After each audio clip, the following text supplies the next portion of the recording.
Jail's institutions of death is the end-all be-all to our addictions.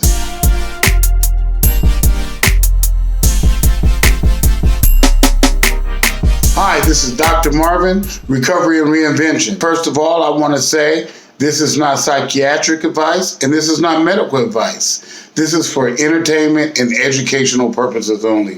With that being said, today I'm going to talk to you about jails, institutions, and death. The end-all be-all to our addictions and or alcoholism. It upsets a lot of people when it comes to addiction and or alcoholism, but usually the end result are jails, institutions, or death. And when I say institutions, I mean the crazy house, for lack of a better word. That's why I said institutions, or any type of institutional situation just short of prison. Jails, institutions, or death is the end-all be-all to our addictions. If we are, let's say, an alcoholic and we get into a drunk driving situation, or maybe two, and there's an injured party or someone gets killed, we can go to jail for murder in the second degree, manslaughter.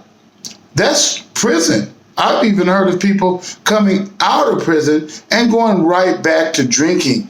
This disease is cunning, baffling, and powerful, and it will find a way to take us to jails and institutions of death. Maybe even if we are an overeater, we might get arrested for shoplifting food or snacks, or we may have to go to, for lack of a better word, another institution is like a fat farm or a fat rehab or an overweight rehabilitation program.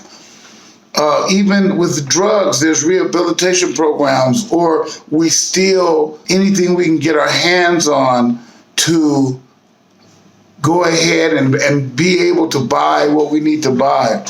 I remember hearing a guy talking about he stole his mom's TV set while she was watching it. I'm like, my goodness, this thing is terrible. And that's where it will take us. Gambling. We get in some type of a gambling debt, and next thing you know, we're embezzling books at work, and we're completing all kind of shenanigans of con and conning people out of their money and trickery to try to get more and wind up in jail, or wind up with our fingers broken or arms broken, dealing with unsavory people.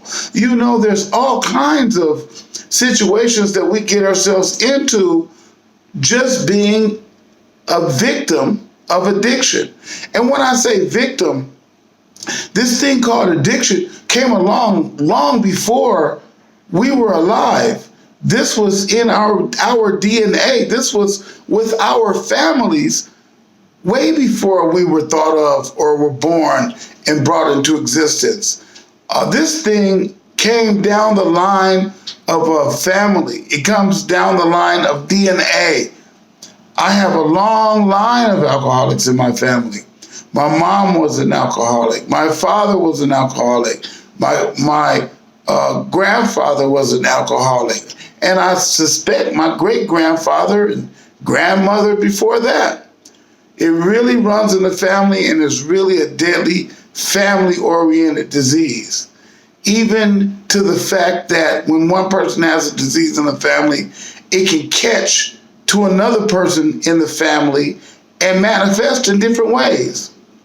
Some people may be ashamed of their parents. If the parents are an alcoholic, they study in school a lot and they become the perfect child, the trophy child that does everything right and never has to have his mother or father come to the school for any problems, because if they did, that would be embarrassing, so they did everything right. Or there were some kids that stole or made mischief, performed shenanigans just to get some type of reinforcement or some type of attention so that they could feel loved.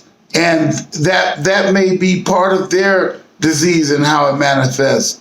Some people try to control the gambling addict or the oversexer or the alcoholic or the drug a person that's addicted. They try to control their life and manipulate them and wait till they pass out and steal money out of their pocket and make excuses for them when they abuse them physically, and if they don't get up in time for work, and they call the boss to make excuses. And that's codependency, and that's another way that the disease manifests. And each of these ways that this disease manifests, eventually, if gone untreated, gets to jails, institutions, and or death. With that being said, it's imperative to get help, to get treatment, to address these issues and the underlying issues of this addiction or alcoholism.